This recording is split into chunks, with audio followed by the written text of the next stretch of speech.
Convidamo-vos a ouvir a história. O meu marido abraçou a assistente no banco do passageiro, pôs-lhe o cinto à minha frente e disse: "Ela enjoa. Não sejas tacanha." Não reclamei. Vendi secretamente o carro e a casa. Deixei o pedido de divórcio. E fui, para o estrangeiro, hereditar uma fortuna multimilionária. Depois de receber 222 chamadas não atendidas, eu disse uma frase e ele ficou em choque. Numa noite de outono, a cidade de Lisboa cintilava com as luzes, mas carregava um frio úmido que se infiltrava até a alma. Eu estava no carro, apertando o volante, tentando controlar a respiração enquanto o relógio marcava as 23 horas.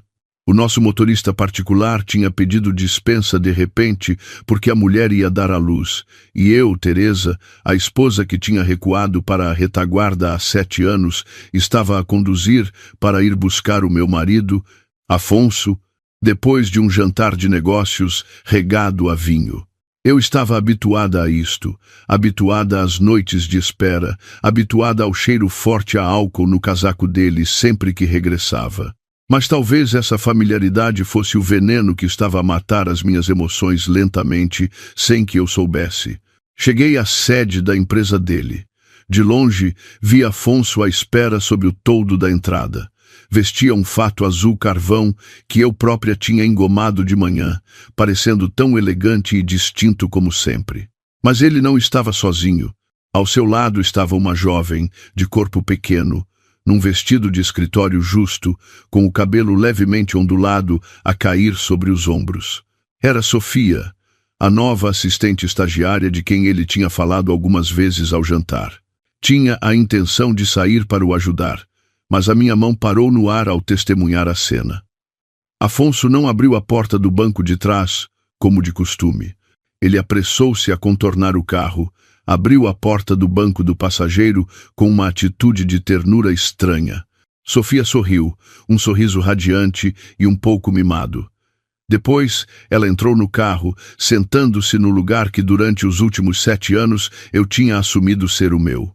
O que me apertou o coração não foi o facto de ela estar ali, mas sim a ação seguinte do meu marido.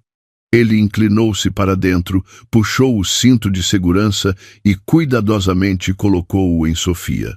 A distância entre eles era tão íntima que sentia suas respirações a misturarem-se sob a luz amarelada do átrio.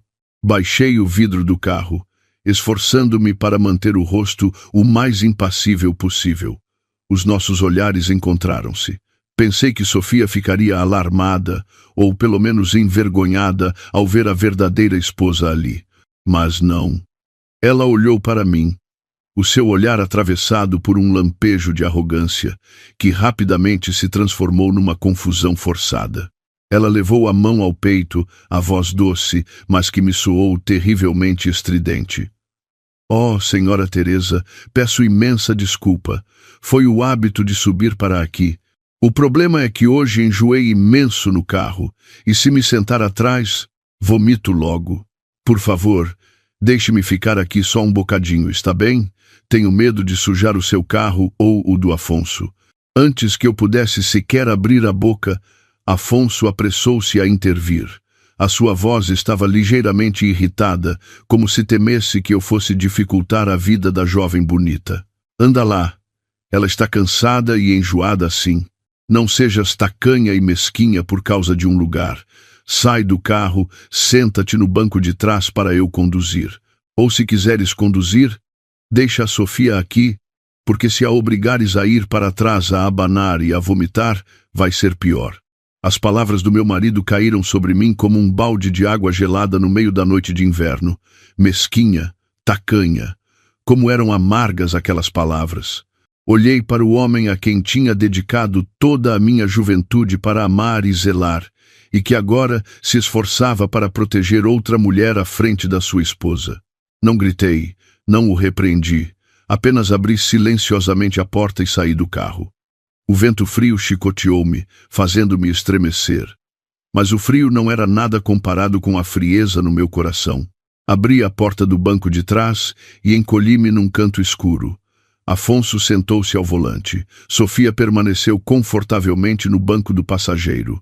Ela virou-se para Afonso, rindo e falando sobre alguma piada da empresa. Durante todo o caminho para casa, conversaram alegremente, perguntando sobre os seus hobbies, os filmes mais recentes, o que tinham almoçado. Falavam como se apenas existissem duas pessoas naquele carro. E eu, a esposa legítima, tinha me tornado um fantasma invisível, observando silenciosamente a felicidade de outra pessoa. Olhei pelo espelho retrovisor e encontrei o olhar de Afonso a fitar Sofia. Aquele olhar era brilhante, cheio de carinho e ternura que ele não me dedicava há muito tempo. Noutros tempos, ele olhava para mim da mesma forma. Apertava-me o cinto de segurança e conduzia devagar para eu não enjoar. Mas o tempo era cruel, ou o coração dele tinha se tornado ingrato. 7 anos de casamento. Pensei que era a dona da vida dele. Afinal, eu era apenas uma paragem antiga para ele descansar antes de procurar prazeres mais recentes e exóticos. Fechei os olhos, impedindo as lágrimas de caírem, dizendo a mim mesma que tinha de ser forte. O carro chegou à garagem. Afonso apressou-se a sair para abrir a porta a Sofia, enquanto eu peguei na minha mala e entrei em casa sozinha. O espaço familiar da moradia de luxo, de repente, pareceu-me estranho e sufocante. Ao passar pelo carro a caminho da cozinha para beber água, um cheiro estranho invadiu-me o nariz. Não era o aroma puro do óleo essencial de lótus que eu costumava pendurar no carro para criar uma sensação de tranquilidade. Em vez disso, era um odor doce, forte e provocante. Reconheci-o de imediato. Era um perfume importado muito conhecido, o cheiro que Sofia usava hoje. Estava impregnado nos assentos de couro, escondido no ar, dominando completamente a minha presença naquele carro. Abri a porta do banco do passageiro, olhando mais de perto para o lugar onde Sofia se tinha sentado. O banco estava reclinado num ângulo bastante profundo, mais confortável e privado do que o normal para alguém que está de boleia. Um fio de cabelo longo, pintado de castanho avelã, estava no encosto de cabeça. Peguei no cabelo, enrolando-o levemente no meu dedo, sentindo que segurava uma prova irrefutável de traição. Nenhuma funcionária de boleia reclinaria o banco como se fosse uma cama, a menos que não fosse a primeira vez que ela se sentava ali. Na manhã seguinte, enquanto preparava o pequeno almoço, Afonso desceu as escadas com a mala de viagem bem arrumada. Evitou o meu olhar, ajeitou a gravata e disse: "Teresa, tenho de ir ao Algarve por 3 dias para resolver o novo projeto de resort. Surgiram alguns problemas urgentes e tenho de ir imediatamente." Pousei o prato de ovos estrelados na mesa, olhando para ele com uma calma estranha. "Vais com tanta pressa? Queres que prepare o teu medicamento para o estômago? Tens bebido muito vinho ultimamente, e o teu estômago está fraco." Afonso acenou com a mão, a voz apressada. "Não é preciso, eu trato disso. Fica em casa e cuida da tua saúde. Liga-me se precisares de alguma coisa." Dito isto, bebeu o copo de leite rapidamente, pegou na mala e saiu pela porta sem me dar o beijo de despedida habitual. A porta fechou-se e eu não voltei para a cozinha. Fui diretamente para o meu escritório. Abri o computador e liguei-me à conta de gestão de dispositivos da casa. Há 1 ano, no seu aniversário, dei-lhe o mais recente smartwatch. Afonso, que não percebe nada de tecnologia, usava-o apenas como uma peça de joalharia cara, sem saber que eu tinha ativado a partilha de localização familiar para emergências. Neste momento, o ponto vermelho no mapa estava a mover-se, mas não em direção ao aeroporto Humberto Delgado. Segui o ponto vermelho. Ele moveu-se lentamente para fora de Lisboa e depois parou num resort de luxo na Serra da Arrábida. A viagem de trabalho ao Algarve, afinal, ficava a menos de 60 quilômetros de casa. O meu coração apertou-se, mas a razão disse-me para procurar mais provas. Peguei no meu segundo telemóvel e iniciei sessão numa conta falsa que tinha criado há muito tempo para observar discretamente os funcionários da empresa dele. Fui à página pessoal de Sofia. Como eu previa, Sofia tinha acabado de publicar uma fotografia na sua história, no modo de amigos próximos. Mas ela não sabia que eu já era sua amiga há muito tempo, sob a capa de uma loja online de cosméticos, onde ela costumava comprar. A fotografia era um grande plano da mão de um homem a descascar um camarão gigante. No pulso, ele usava um relógio Patek Philippe de bracelete de couro, a prenda de aniversário de casamento que eu tinha encomendado na Suíça. Junto à foto, havia uma legenda curta, mas terrivelmente dolorosa. O homem frio para o mundo, mas ternurento só comigo. Obrigada pela viagem surpresa. Deixei cair o telemóvel na mesa, sentindo como se alguém tivesse aberto um grande buraco no meu peito. Não houve gritos, nem lágrimas de ressentimento. Sentei-me ali, na sala grande e luxuosa, sentindo a solidão a roer cada célula. A minha bondade e sacrifício ao longo de 7 anos, aos olhos dele, não valiam o mesmo que um olhar de sedução de uma jovem. Ele estava disposto a mentir à esposa, a abandonar a família para se divertir com a amante e ainda a deixá-la provocar-me publicamente assim. Respirei fundo, levantei-me e dirigi-me ao canto da sala onde estava o cofre da família. Girei o código e a pesada porta de ferro abriu-se. Retirei todos os documentos da casa, o registro do carro, os contratos de seguro e os livretos de poupança em nome de ambos. Eu não podia ficar ali à espera da morte, nem podia permitir ser feita de estúpida. Peguei no telefone e liguei para o advogado particular que tinha contactado discretamente no mês anterior. A minha voz soou calma e assustadoramente fria. Olá, Dr. Miguel. Quero proceder à avaliação de todos os bens comuns. Sim, imediatamente. E prepare-me um processo de divórcio litigioso. Não armei um escândalo, pois sabia que a vingança mais cruel não era fazer barulho para o mundo ver, mas sim largar a mão, deixando o traidor provar as consequências das suas próprias escolhas.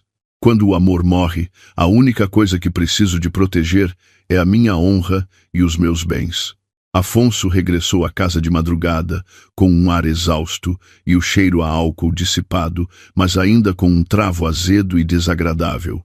Sentou-se no sofá da sala, com a mão na barriga, queixando-se de que o estômago lhe doía muito após a longa viagem. Ao ver o rosto pálido do meu marido, apesar do meu coração já estar frio após o que tinha testemunhado, o hábito de 7 anos como esposa fez-me sentir pena. Disse a mim mesma que esta seria a última vez que cuidaria dele como uma verdadeira esposa, cumprindo o meu dever conjugal antes que tudo desmoronasse. Fui para a cozinha antes do amanhecer, escolhi a melhor carne de porco e cozia lentamente com arroz glutinoso perfumado até o arroz ficar cremoso, exalando um aroma suave de cebolinho. Este era o prato favorito dele, sempre que adoecia. Um prato que ele costumava dizer que só a esposa conseguia fazer. Coloquei o arroz doce numa marmita térmica, embrulhei-a cuidadosamente numa toalha para manter o calor e conduzi até a empresa dele. As ruas matinais de Lisboa estavam cheias e barulhentas, um contraste total com a quietude assustadora no meu coração. Ao chegar ao átrio da empresa, a secretária olhou para mim com um ar constrangido, hesitando em deter-me, mas não se atreveu. Sem avisar, fui diretamente para o gabinete do diretor executivo. A pesada porta de madeira de limoeiro estava silenciosamente fechada. Eu ia bater, mas ouvi risos suaves vindos de dentro. O som que vazava pela fenda da porta era estridente e fazia-me arrepiar. Respirei fundo e empurrei a porta com força. A cena à minha frente fez o meu sangue gelar. A marmita na minha mão quase caiu. Sofia estava aninhada no colo de Afonso, os braços à volta do pescoço dele, cheia de carinho. Ela estendia a mão branca e delicada à frente dele, a voz melosa como mel com açúcar falso. Vê, Afonso. Ontem, quando abri a garrafa de vinho para ti, arranhei a mão. Dói tanto. Afonso pegou na mão dela, soprou levemente o pequeno arranhão, que mal se via a olho nu. O olhar dele para ela estava cheio de compaixão, algo que ele nunca me tinha dedicado quando eu estava com febre alta. Ao ver-me aparecer, Sofia não mostrou medo ou apressou-se a pedir desculpa. Fingiu um susto, levantou-se desequilibrada e, inadvertidamente, bateu no copo de água quente que estava na secretária. O copo caiu, a água salpicou a mão dela e Sofia gritou: "Ai, está a arder, Afonso!" Na verdade, a água do copo já estava bastante fria, mas a sua atuação era impecável. Afonso saltou imediatamente como uma mola. Não perguntou há quanto tempo eu estava ali, nem o que eu tinha trazido. Ele apressou-se a empurrar-me para o lado para abrir caminho. O empurrão foi tão forte que me fez cambalear. A marmita de arroz doce que eu segurava caiu no chão de mármore. O som metálico ressoou. A tampa abriu-se, e o arroz doce quente espalhou-se por todo o chão, salpicando os meus sapatos de salto alto e a barra do meu vestido. O cheiro doce do arroz doce misturou-se agora com o perfume forte da sala, criando uma mistura nauseabunda. Afonso gritou, o rosto vermelho de raiva. "O que é que estás a fazer, Teresa? Enlouqueceste?" Eu estava ali parada no meio da poça de arroz doce, a olhar para o meu marido, com quem tinha dormido lado a lado, e que agora me olhava como se eu fosse uma inimiga. Antes que eu pudesse dizer algo, ele continuou a gritar. "A Sofia é apenas uma estagiária. É frágil. Não tragas a tua inveja doentia de mulher velha para cá para ameaçares os meus funcionários. Vê o que fizeste. Queimaste-a." Era óbvio que ela tinha entornado a água e era óbvio que ele me tinha empurrado. Mas, nos olhos dele, naquele momento, eu era a causadora de problemas, a esposa velha e feia que estava a magoar a sua amada. Afonso pegou apressadamente Sofia ao colo. Ela enfiou a cabeça no peito dele, olhando-me por cima do ombro largo com um olhar triunfante misturado com escárnio. Ele levou-a para fora para procurar tratamento médico, ignorando que o ferimento dela era apenas uma pequena vermelhidão. Deixou-me sozinha no escritório, sob os olhares curiosos e bisbilhoteiros dos funcionários que espreitavam pela porta de vidro. Ninguém se atreveu a entrar para me ajudar. Apenas sussurravam, apontando para mim, a mulher fracassada. Não chorei. As lágrimas pareciam ter secado desde a noite anterior.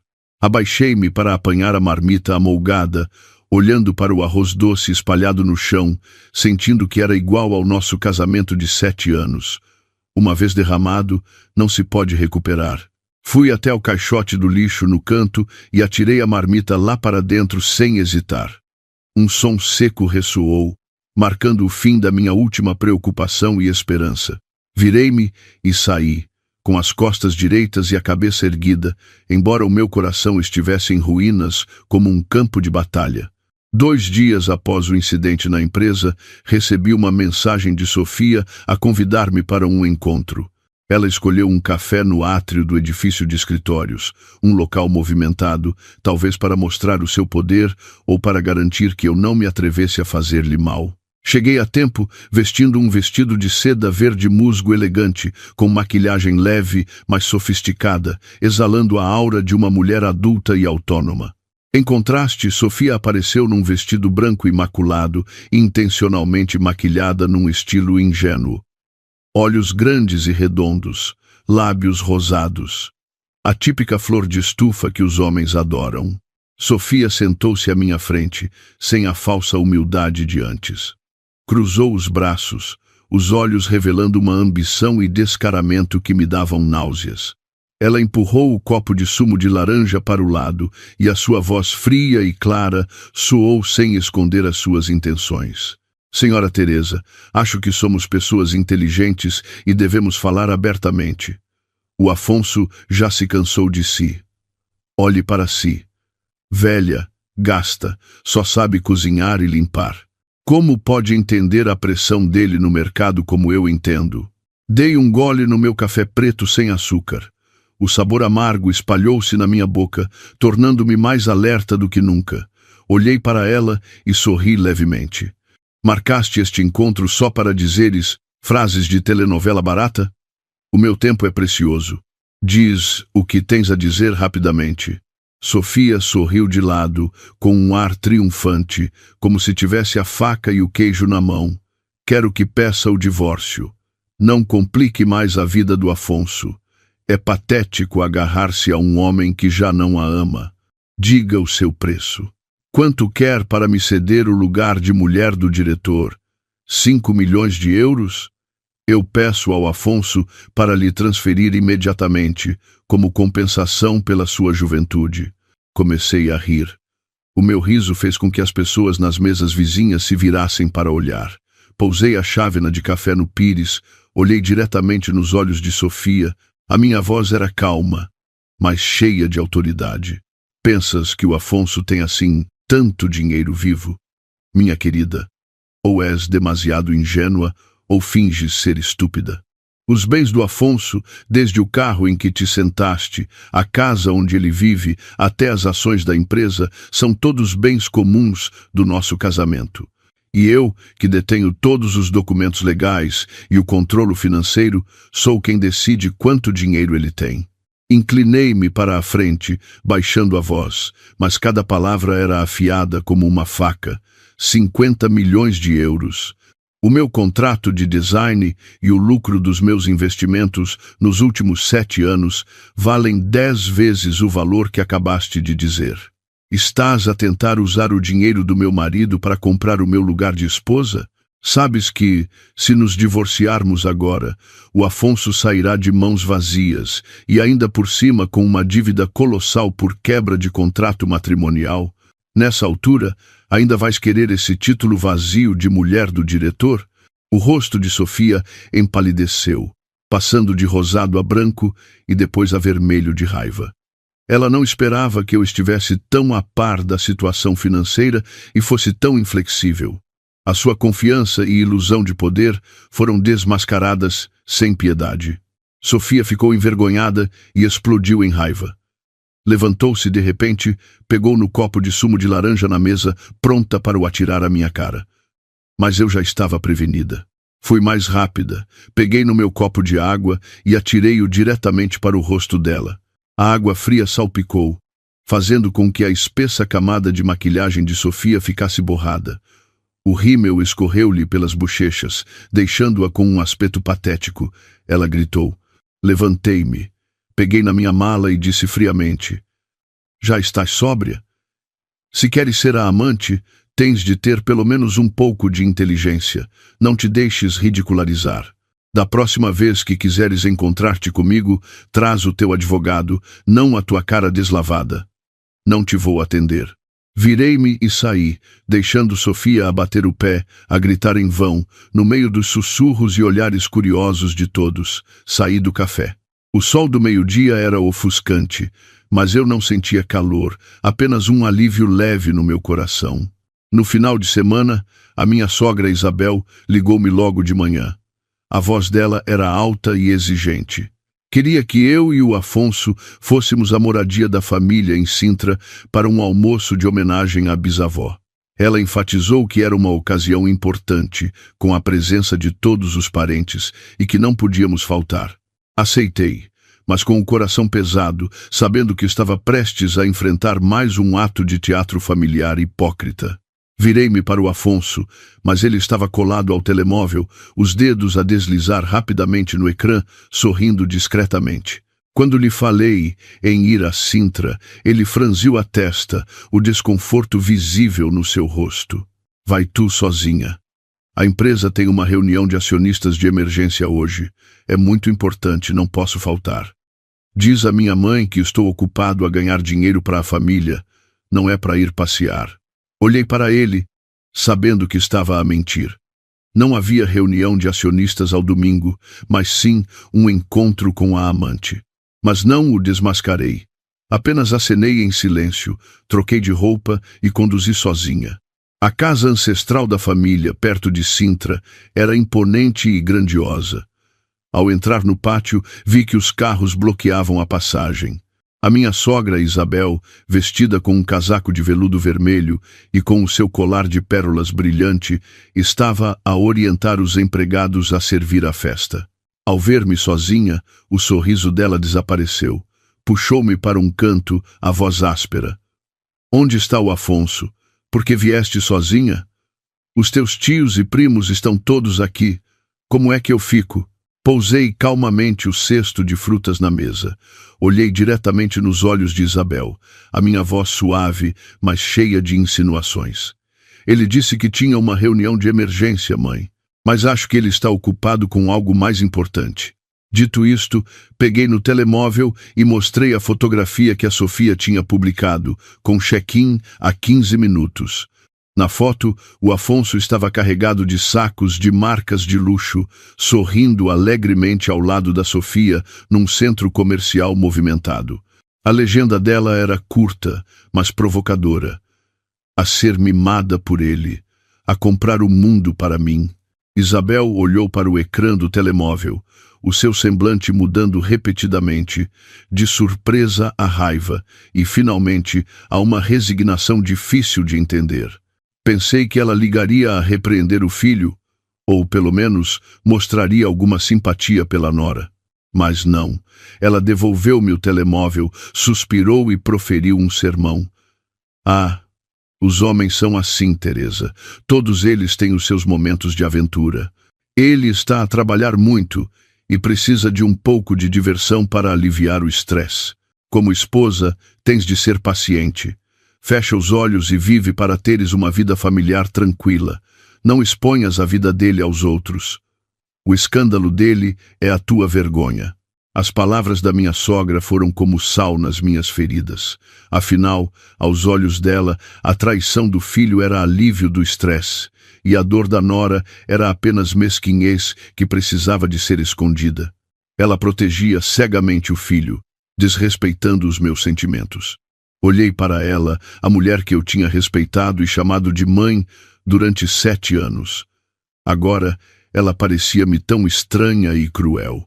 Não discuti, apenas sorri levemente, um sorriso que continha desprezo e decepção extremas. Durante todo o almoço, fiquei em silêncio como uma sombra. Ouvi os parentes a elogiarem-se uns aos outros, a minha sogra a gabar-se do sucesso do filho e da obediência da nora. Cada elogio deles era como uma agulha a espetar-me o ouvido. Olhei para a mesa farta de iguarias, mas a minha boca estava amarga e não conseguia engolir. Percebi que o último vestígio de respeito e afeto que eu tinha por esta família tinha desaparecido com o sermão de paciência da minha sogra. Terminei a minha refeição e pedi licença para sair mais cedo, alegando problemas de saúde, deixando para trás o barulho de uma família à qual eu já não pertencia. Em outubro, a empresa do Afonso organizou uma viagem de campo e team building para um resort de luxo com o maior campo de golfe do Estoril. Como esposa do diretor, o meu nome estava claro na lista de participantes. Mas o mais ridículo é que a Sofia também estava, a título de assistente pessoal, para ajudar com o trabalho. A atmosfera na comitiva era de entendimento tácito deste triângulo amoroso. Olhares curiosos e de pena espreitavam discretamente na minha direção. Ignorei tudo, mantendo uma expressão calma, no papel de uma esposa que era generosa ao ponto de ser estúpida. Naquela tarde, o tempo estava bonito, e a brisa suave de outono soprava. Afonso, entusiasmado, convidou todos a irem para o campo de golfe. Ele vestia um conjunto de desporto de marca, parecendo jovem e enérgico. Sofia, num vestido plissado branco e t-shirt justa, exibia as suas curvas. Agarrou-se ao Afonso, pedindo-lhe para a ensinar a jogar golfe. À frente de todos os funcionários, o Afonso não hesitou em abraçá-la pela cintura por trás, segurando o taco e corrigindo a postura dela, rindo e sussurrando.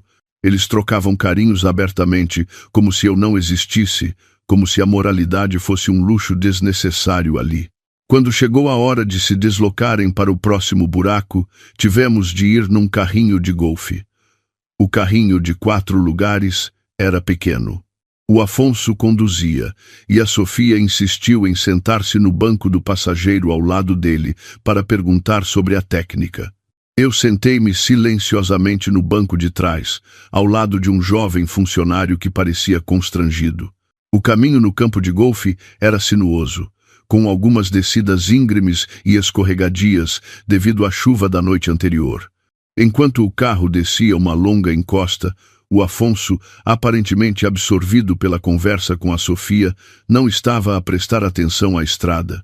De repente, um esquilo atravessou a frente do carro. O Afonso assustou-se e guinou o volante bruscamente. O carrinho balançou violentamente. Os pneus derraparam na relva molhada, fazendo com que o carro perdesse o controlo e se precipitasse rapidamente em direção a uma grande rocha decorativa perto do lago. "Cuidado!" gritei, agarrando-me firmemente à estrutura do carro. Naquele momento de vida ou morte, o tempo pareceu parar. Vi claramente a reação do meu marido. Por instinto, ele largou o volante, mas não para se proteger ou para tentar controlar o carro. Ele inclinou-se para a direita, usando o seu corpo grande para proteger a Sofia, abraçando-a para a proteger do impacto iminente. Um estrondo forte ressoou. O carrinho embateu na grande rocha e capotou. Como ninguém me protegia e eu não estava de cinto de segurança no banco de trás, fui atirada para fora pela força da inércia. O meu corpo voou no ar e aterrou no chão, a cabeça embatendo violentamente no canto afiado da rocha decorativa. Uma dor lancinante atingiu-me o cérebro. Sangue quente escorreu para os meus olhos, obscurecendo a minha visão. Fiquei estendida na relva. Todo o meu corpo doía como se estivesse a partir. Esforcei-me para abrir os olhos, olhando para o carro capotado. O Afonso e a Sofia saíram cambaleantes. A Sofia tinha apenas arranhões leves nas mãos e pernas, e chorava com medo. O Afonso também sangrava, mas ignorou os seus ferimentos. Apressou-se a pegar na Sofia ao colo, perguntando repetidamente: "Estás bem? Magoaste-te em algum sítio?"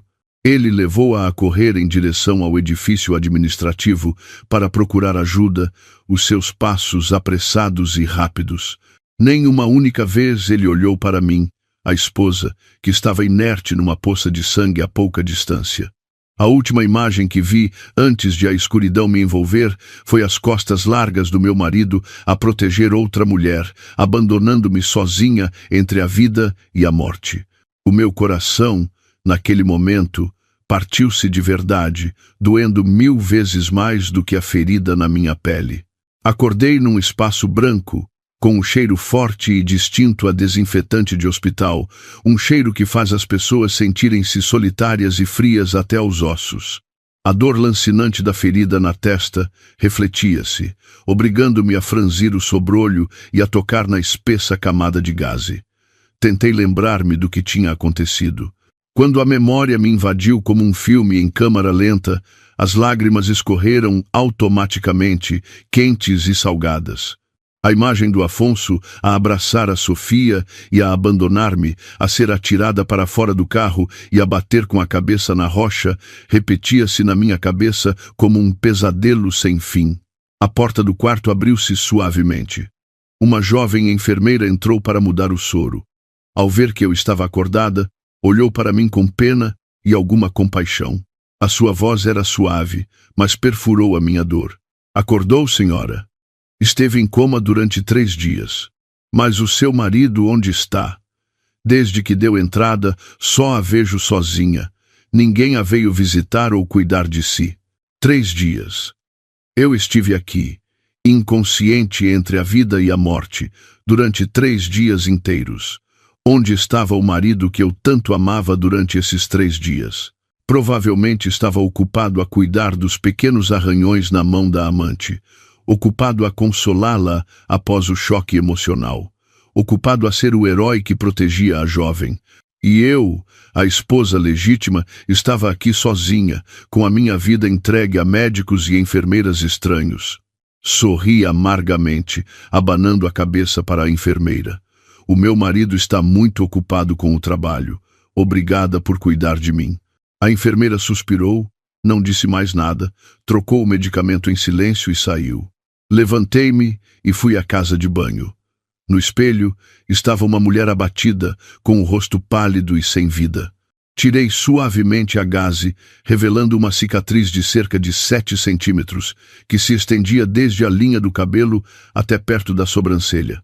A sutura, avermelhada e irregular, destacava-se no meu rosto, que antes era elogiado pela sua beleza. O médico disse que o ferimento era profundo e que certamente deixaria uma cicatriz permanente. Toquei levemente na cicatriz. Não senti dor, apenas um vazio estranho. Esta cicatriz seria talvez o ponto final do nosso casamento de 7 anos. Era a prova eterna da crueldade e ingratidão humana. Não lamentei nem quis gritar por justiça. Quando a dor atinge o fundo, as pessoas tornam-se assustadoramente calmas. Voltei para a cama e peguei no telemóvel. O ecrã estava vazio, sem chamadas não atendidas, sem mensagens do Afonso. Fiz os procedimentos de alta sozinha. A enfermeira ficou surpreendida ao ver a paciente a pegar na sua mala e a pagar as contas do hospital com a cabeça envolta em gaze branca. Não liguei mais aos olhares. O táxi parou em frente à moradia. Arrastei os pés pesadamente para dentro. A dor lancinante da ferida na cabeça, mais uma dor aguda na área do abdômen devido às sequelas da queda, tornava cada passo difícil. A casa estava vazia. A empregada provavelmente tinha ido às compras. O silêncio era opressor. Ao entrar na sala de estar, por hábito, procurei a grande pintura a óleo que mais amava na parede principal. Mas a parede estava agora nua. A pintura que eu tanto estimava tinha desaparecido. Era uma pintura que eu tinha feito à mão durante 3 meses para dar ao Afonso no nosso primeiro aniversário de casamento. A pintura mostrava as costas de um homem em pé num campo de girassóis, resoluto e caloroso. O homem que eu acreditava que seria o meu apoio para a vida. No lugar dela estava uma tela barata com uma paisagem de montanha berrante que, à primeira vista, se via que era o gosto vulgar de outra pessoa. Corri freneticamente para a arrecadação, ignorando a poeira e as teias de aranha que me cobriam. Num canto escuro e úmido, encontrei a minha pintura. Estava largada no chão frio. A moldura de carvalho estava lascada num canto e a tela estava coberta de pó. O meu coração apertou-se, sentindo-me como se eu própria tivesse sido atirada para aquele canto. Lembrei-me de que a Sofia tinha publicado uma foto a gabar-se de ter comprado uma pintura de Feng Shui para trazer sorte e riqueza para o Afonso, para pendurar na sala de estar. O Afonso tinha tirado o nosso presente de amor para pendurar a prenda barata da amante. Usei a manga do casaco para limpar a poeira da pintura. As lágrimas caíram, inevitavelmente, manchando as cores vivas. 7 anos. Eu tinha cuidado e valorizado cada lembrança, e ele tratava-as como lixo.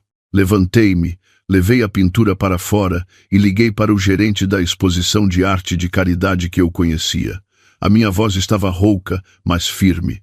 Alô, Joaquim, quero enviar mais um item para o leilão desta noite.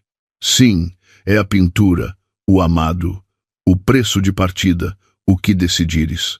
Joaquim, do outro lado da linha, parecia hesitante. Teresa, disseste que esta pintura era o teu tesouro mais valioso, que nunca a venderias. Por que, de repente?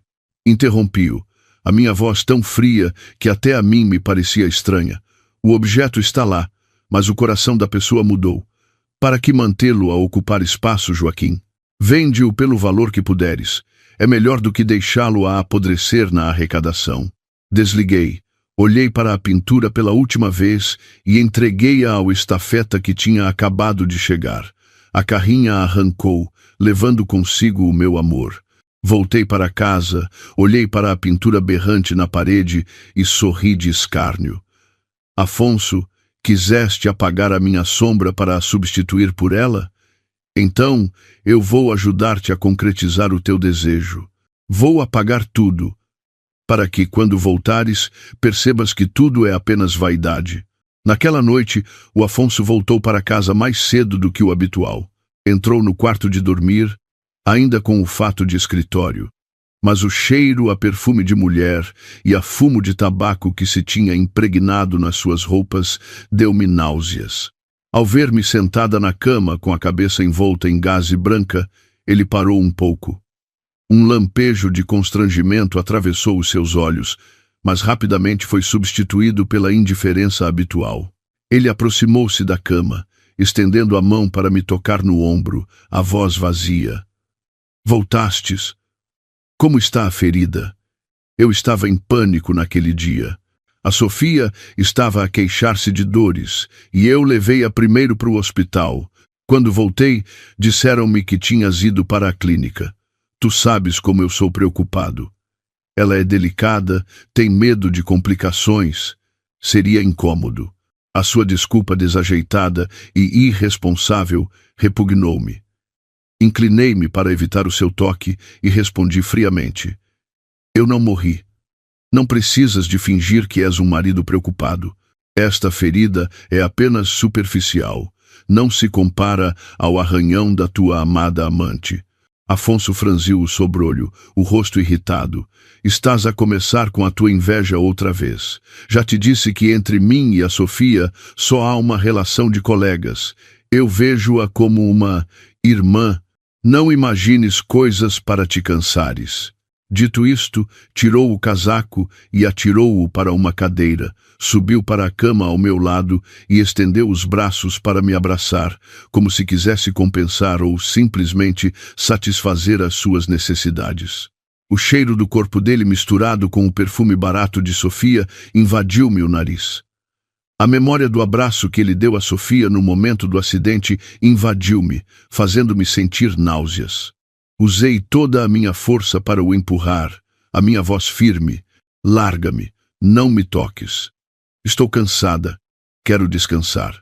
Afonso foi empurrado de surpresa e caiu de costas. Olhou para mim com os olhos arregalados, o choque evidente no seu rosto. Em 7 anos, nunca o tinha rejeitado. Por mais cansada ou doente que estivesse, se ele quisesse, eu cedia. Esta era a primeira vez que eu resistia tão veementemente. O orgulho masculino dele foi ferido. Sentou-se, irritado. O que é que se passa contigo? Um marido quer ser carinhoso com a esposa e é repelido, ou bateste com a cabeça e ficaste maluca? Não sejas dramática. Que tipo de mulher é esta, sempre com a cara amuada? Enjoa só de olhar. Ele agarrou uma almofada, atirou-a para o chão com raiva e foi dormir para o escritório, batendo a porta. O som forte da porta a fechar foi como um martelo a esmagar os últimos pedaços do meu coração.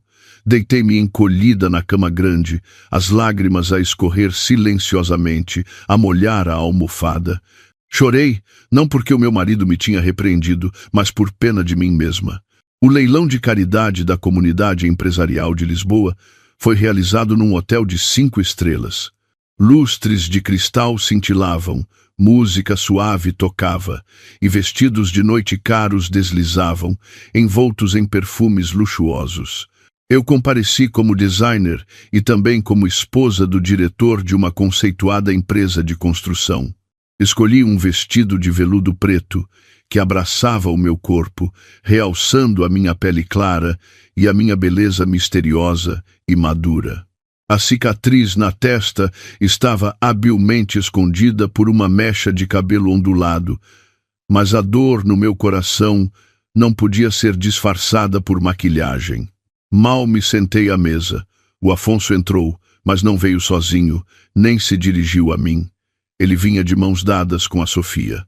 Ela usava um vestido bustier vermelho vivo, com uma abertura na saia ousada, exibindo as suas curvas. A Sofia agarrou-se ao Afonso, rindo e falando de forma provocadora, os olhos perscrutando em volta, como se quisesse declarar a sua propriedade. Afonso não parecia envergonhado. Apresentou a Sofia aos seus parceiros como a sua assistente especial, mas a forma como ele lhe passava o braço pela cintura fazia com que todos entendessem a relação. A presença deles atraiu muitos olhares curiosos e sussurros. Alguns olhavam para mim com pena, outros com satisfação, esperando para ver a próxima cena. Fiquei quieta como uma estátua, bebendo um gole de vinho tinto, deixando o sabor amargo espalhar-se na ponta da minha língua. Ele atreveu-se a trazer a amante para aqui, a humilhar-me abertamente perante toda a gente. Ele próprio queimou a última ponte para regressar. Sofia viu-me. Puxou o Afonso, passando pela minha mesa, a voz intencionalmente alta para eu ouvir. Afonso, aquele vestido preto parece tão velho e sombrio, não achas? Não combina nada com este ambiente alegre. Afonso olhou para mim, o seu olhar frio, e depois sorriu para a Sofia. O gosto é diferente para cada um, querida. Vamos sentar-nos ali, aqui está abafado. O leilão começou. Joias e antiguidades foram sendo apresentadas e vendidas. Quase no final do programa, o apresentador, com a sua voz calorosa, anunciou: "E agora, um item muito especial, uma pintura a óleo intitulada O Amado. É uma obra da designer Teresa, esposa do diretor Afonso, oferecida ao programa." O grande ecrã no palco mostrou a imagem da pintura. O homem em pé no campo de girassóis apareceu vívido e cheio de amor. Todo o salão elogiou a obra. Vi o Afonso paralisado. O copo de vinho na mão parou no ar. Ele olhou para o ecrã e depois virou-se para mim com um olhar de incredulidade. Provavelmente, ele não esperava que eu ousasse leiloar publicamente o nosso tesouro do amor que eu tinha guardado como a minha vida. A Sofia, sentada ao lado, sussurrou algo ao Afonso e depois olhou para mim, sorrindo de escárnio. A sua boca pronunciava claramente: "A Teresa está sem dinheiro, não é?" Eu sorri de volta, um sorriso suave, mas cortante como uma faca. "É verdade. Estou a vender o passado. A vender a minha estupidez. Para mim, esta pintura já não é um objeto de valor inestimável. É apenas uma mercadoria. E quero ver qual é o preço da traição." O apresentador bateu o martelo com força, dizendo: "O preço inicial para esta bela pintura é de 50.000 euros. Por favor, façam as vossas licitações." A atmosfera na sala começou a aquecer, mas o meu olhar estava fixo no rosto pálido do meu marido infiel. Todos os olhos estavam postos na pintura O Amado, e depois olhavam para o Afonso, o homem na pintura, que estava ali sentado com o rosto lívido. O preço inicial de 50.000 euros mal tinha sido anunciado, e já havia algumas mãos a levantar. As pessoas licitavam, não tanto pelo valor artístico da pintura, mas mais por curiosidade, para agradar ao Afonso, ou simplesmente para possuir um objeto controverso deste casal, à beira do colapso. Afonso estava imóvel. Ele apertou o copo de vinho tinto com tanta força que os seus nós dos dedos ficaram brancos. Sofia, ao seu lado, sussurrava ao seu ouvido a sua expressão de júbilo e escárnio. Adivinhei que ela o estava a provocar, dizendo que eu estava a tentar humilhá-lo perante os seus parceiros. E, como esperado, quando o preço subiu para 200.000 euros, o Afonso não aguentou mais. Ele levantou a sua placa, a voz soando, tentando parecer calma, mas cheia de raiva contida. 500.000 euros. Compro a lembrança do meu casamento. A sala aplaudiu com fervor. Alguns assóbios soaram, elogiando a atitude galante do jovem diretor. O Afonso sorriu de escárnio, virando-se para mim com um olhar desafiador. Ele pensava que, usando dinheiro para me humilhar, poderia salvar alguma honra ou provar que ainda valorizava esta família. Mas o ato só estava a começar. Do canto da sala, uma voz profunda e autoritária soou: 1.000.000 de euros. Todos se viraram, surpresos. O homem que tinha acabado de licitar estava sentado na escuridão. Apenas se via a sua figura alta e o seu porte distinto. Era o Nuno, um investidor misterioso que regressava do estrangeiro e que eu tinha contactado secretamente antes. Afonso franziu o sobrolho, virando-se para o seu rival. Ele não esperava que alguém ousasse desafiá-lo, e ainda por cima a pagar um preço tão louco por uma pintura a óleo sem nome. O orgulho masculino é facilmente provocado, especialmente com uma amante sentada ao lado. Afonso rangeu os dentes, levantando a placa novamente. 1.000.000 E 200 mil. Nuno não hesitou. A sua voz continuou calma, como se estivesse a pedir um café. 2 milhões de euros. O auditório começou a murmurar. 2 milhões de euros por uma pintura de recordação era impensável. A Sofia começou a ficar ansiosa, puxou a mão do Afonso e sussurrou: Afonso, para, é muito caro. É melhor guardarmos o dinheiro para outra coisa. Mas o Afonso estava agora cego pela raiva. Já não conseguia pensar racionalmente. Aos olhos dele, aquilo não era um leilão de arte, mas uma batalha para recuperar o seu ego ferido. Ele não permitiria que outro homem possuísse a sua imagem, especialmente uma que tinha sido pintada pela sua esposa. Levantou-se de repente a voz rouca. 3 milhões de euros. Nuno sorriu levemente, um sorriso desvanecido na luz fraca. Ele respondeu calmamente. 4 milhões de euros. O suor começou a aparecer na testa do Afonso. 4 milhões de euros não era um valor pequeno. Era equivalente ao lucro de um trimestre de um projeto de média dimensão. Mas o olhar provocador de Nuno e a minha indiferença irritante estavam a enlouquecer. Sentia-se ridicularizado por todos se perdesse este jogo. Respirou fundo e gritou o número final, como se quisesse esmagar toda a oposição. 5 milhões de euros. Se fores capaz, continua. A sala ficou em silêncio. Todos prenderam a respiração, à espera da reação do homem misterioso. Mas Nuno não disse mais nada. Ele acenou levemente, sinalizando que desistia. O martelo do apresentador bateu, um som seco e estrondoso. 5 milhões de euros, uma vez. 5 milhões de euros, 2 vezes. 5 milhões de euros, 3 vezes. A pintura pertence ao senhor Afonso. Os aplausos ecoaram, mas o Afonso desabou na cadeira como se tivesse perdido todas as suas forças. Ele ganhou, mas foi uma vitória amarga e estúpida. 5 milhões de euros para comprar algo que ele próprio tinha atirado para a arrecadação.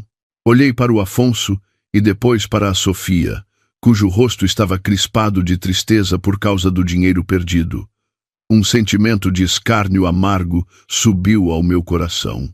Afinal, o nosso casamento de 7 anos tinha sido avaliado em dinheiro, um preço alto pago pelo seu orgulho ferido. Após o leilão, o Afonso arrastou-me para um canto vazio do corredor. Ele ofegava, o rosto vermelho de vinho e de raiva reprimida. Olhou para mim fixamente, a voz sibilando entre os dentes. Estás satisfeita? Tu armaste isto, não foi? Vender a pintura para me obrigares a pagar para a comprar de volta. És tão cruel, Teresa. Precisas assim tanto de dinheiro? Se precisasses, era só pedir, eu dava-te. Por que fazer este circo? Encostei-me à parede, ajeitei a mecha de cabelo que escondia a cicatriz e olhei calmamente para o homem descontrolado à minha frente. Não me expliquei, nem rebati as suas palavras ofensivas. Apenas disse suavemente: estás a pensar demais. Vendi a pintura porque me cansei dela. Olhei para aquelas costas durante 7 anos e estou exausta. Tu não a valorizaste, atiraste-a para a arrecadação. Deixei que outra pessoa a valorizasse. O que é que há de errado? E o facto de teres pago 5 milhões de euros é porque quiseste. Ninguém te obrigou. Afonso ficou sem palavras. Tentou dizer algo, mas desistiu. Continuei, a minha voz sem emoção. Mas isso não importa. Quero informar-te de uma coisa. Na próxima semana, vou viajar para Berlim em trabalho. O projeto de parceria com o investidor alemão precisa de supervisão direta. Devo ir por cerca de 3 meses, ou talvez mais, dependendo da situação. Ao ouvir as palavras Berlim, os olhos do Afonso brilharam de uma forma estranha. A raiva de antes desapareceu, substituída por um alívio e alegria que ele tentou esconder, mas falhou. Ir para Berlim significava que eu estaria fora por muito tempo, o que significava que ele teria liberdade. Não seria mais controlado pela esposa, nem teria de se esconder com a amante. A moradia grande tornar-se-ia o seu paraíso particular com a Sofia. Afonso tossiu para recuperar a seriedade, a voz tornando-se falsamente atenciosa. Se o trabalho é importante, deves ir. Berlim é fria nesta altura. Lembra-te de levar roupas quentes. Não te preocupes com a casa. Eu trato de tudo. Pedirei à empregada para vir limpar regularmente. Eu vi, através do seu coração negro, por detrás da máscara de preocupação. Ele estava a festejar, a imaginar a vida livre e divertida que teria. Ele não sabia que esta viagem não tinha regresso. Eu não ia em trabalho. Eu ia para me reencontrar, para sacudir o passado. Esta mentira era a última misericórdia que eu lhe dava, para ele viver na sua ilusão de felicidade antes que a tempestade chegasse. Acenei com a cabeça. Obrigada pela preocupação. Sei cuidar de mim. Enquanto estou fora, faz o que quiseres. Já não te controlo.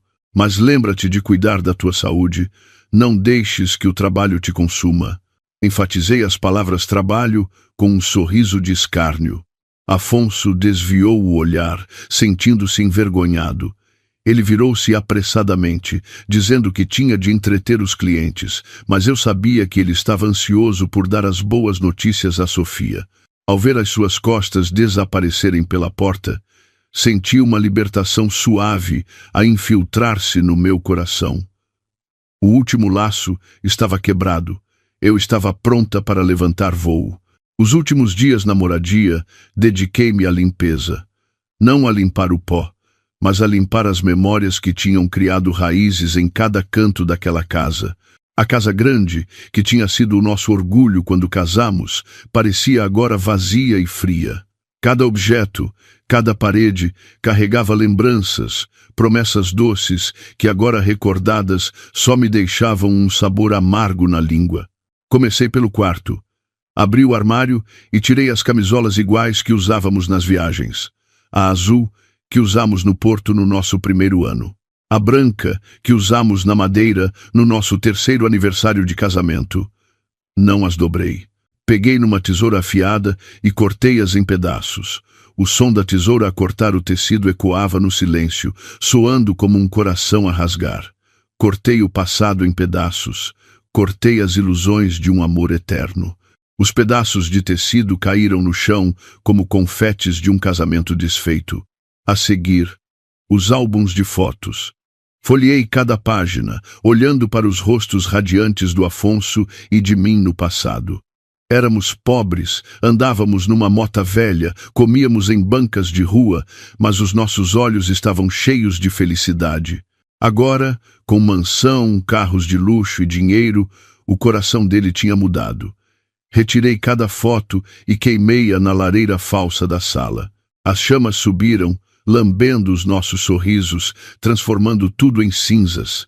O cheiro a papel queimado misturou-se com o cheiro a mofo dos dias de chuva, criando uma atmosfera fúnebre. Percorri a casa, recolhendo todos os objetos iguais. Copos, escovas de dentes, os pequenos presentes que ele me tinha dado em ocasiões especiais. Tudo foi atirado para sacos de lixo pretos. Eu queria devolver àquela casa a sua vacuidade original, como se eu nunca tivesse entrado na vida dele. Eu queria apagar todos os meus vestígios, para que, quando ele trouxesse a nova mulher, ele não visse nada que o lembrasse da ex-esposa, Teresa. Fiz tudo em silêncio absoluto, sem chorar, sem gritar. Apenas com uma calma assustadora, como alguém que se prepara para o funeral do seu próprio casamento. Quando o último saco de lixo foi atado, fiquei no meio da sala vazia, olhando para o local onde a pintura O Amado tinha estado. Agora era um espaço branco, tal como o buraco no meu coração. Eu tinha limpado a casa e tinha limpado a minha alma. Não havia nada para lamentar, nada para reter. Eu estava pronta para partir, deixando para trás um passado morto. Hoje é o meu aniversário. Surpreendentemente, o Afonso lembrou-se. Talvez por causa do incidente do leilão dos 5 milhões de euros, ou por culpa, ou simplesmente por querer desempenhar o papel de marido exemplar nestes últimos dias antes de eu partir. Ele voltou para casa mais cedo. Trouxe um ramo de rosas vermelhas, as flores que eu costumava amar, mas cuja cor vermelha agora me parecia o sangue da minha dor. Ele também encomendou um bolo grande, com a frase escrita em letras elegantes: Feliz aniversário, querida esposa. Afonso foi animadamente para a cozinha, dizendo que ia fazer bife para me agraciar. Ele usava um avental, mexendo-se entre a frigideira e a carne de vaca, assobiando alegremente. Ao ver as suas costas na cozinha, lembrei-me do meu aniversário de 25 anos.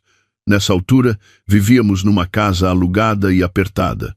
Ele fez-me um prato de massa instantânea com ovo, mas o sorriso dele era genuíno e caloroso. E agora? Bife da melhor qualidade, vinho de reserva, velas perfumadas. Mas tudo não passava de um espetáculo grandioso a disfarçar o vazio interior. Sentámo-nos à mesa sob a luz das velas. O Afonso serviu vinho, levantou o copo e brindou. Feliz aniversário, minha querida. Desejo-te mais beleza e sucesso. Sei que tenho falhado ultimamente, causei-te tristeza. Prometo que vou compensar. Serei mais atencioso. Olhei para o seu discurso. O meu coração não se comoveu. As promessas de um homem que trai valem menos que nada. Levantei o copo e bebi um gole de vinho. O sabor amargo espalhou-se. Respondi suavemente: Obrigada. O jantar estava delicioso. Só isso. Não falei sobre o futuro, sobre perdão ou esperança, porque o meu futuro já não o incluía. O jantar decorreu de forma constrangedora. O Afonso tentava puxar conversa, mas eu respondia com monossílabos. O telemóvel dele, colocado virado para baixo na mesa, vibrava ocasionalmente. Eu sabia quem estava a enviar mensagens, quem estava a ligar. Era a Sofia. Como é que ela podia suportar que o seu amante estivesse com a esposa no seu aniversário?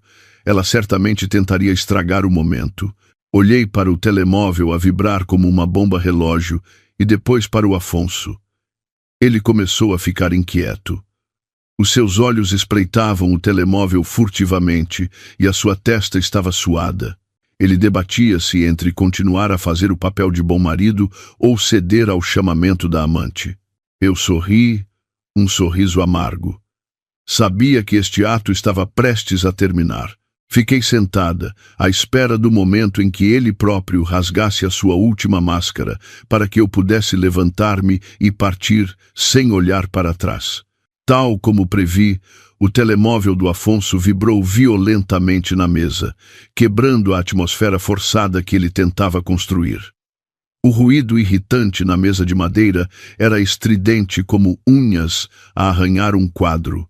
O Afonso olhou para mim, viu-me calmamente a cortar o meu bife e só então pegou no telemóvel com hesitação. O ecrã acendeu-se, mostrando o nome. Irmãzinha da Chuva, um nome de contacto patético. Ele não atendeu de imediato. Desligou o toque e pousou o telemóvel, sorrindo forçadamente. São os meus empregados no armazém. Devem ter um problema com materiais. Deixa estar. Hoje o aniversário da minha esposa é o mais importante. Mas a pessoa do outro lado da linha parecia não ter intenção de desistir. O telemóvel vibrou pela segunda, terceira e quarta vez. A paciência do Afonso começou a vacilar. O suor na sua testa denunciava a sua ansiedade. À quinta chamada, ele não aguentou mais.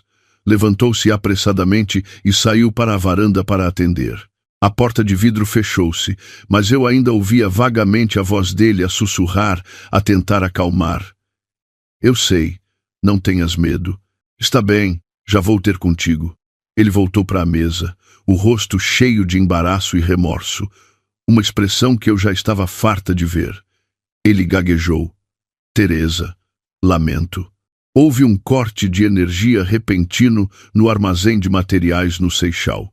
O sistema de alarme de incêndio está avariado. Tenho de ir lá imediatamente. Se acontecer algo, é perigoso. Podes comer primeiro, está bem? Volto logo que terminar. Olhei para fora da janela. Começava a ventar e a haver trovoadas. Corte de energia no armazém? Ou a sua amada amante tinha medo de trovões e precisava de um abraço protetor? Pousei os talheres, Olhei diretamente nos olhos do Afonso. O meu olhar estava calmo como um lago de outono. Vai, o trabalho é importante. Posso soprar as velas sozinha. De qualquer forma, já estou habituada a estar sozinha. Afonso hesitou com a minha atitude estranhamente calma.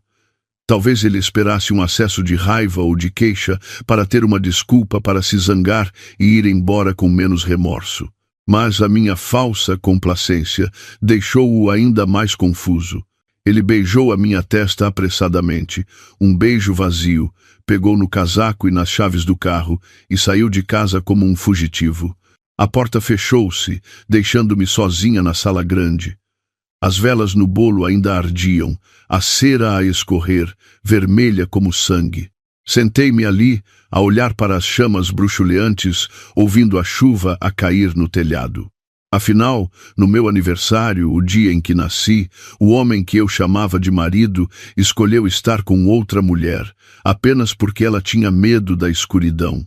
Eu ri amargamente, estendendo a mão para limpar a lágrima que escorria pela minha bochecha. Levantei-me e soprei as velas. A escuridão envolveu a sala, mas dentro de mim outra chama tinha sido acesa. A chama da libertação e do renascimento. Vai, Afonso, e nunca mais voltes, porque no momento em que saíste por aquela porta, tornamo-nos estranhos.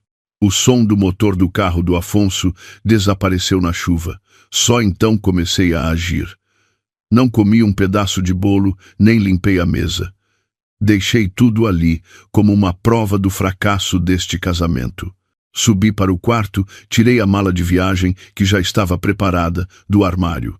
Dentro havia apenas algumas roupas simples, o meu passaporte e os documentos necessários. Sentei-me à penteadeira e tirei a aliança de casamento que tinha usado no meu dedo anelar durante 7 anos.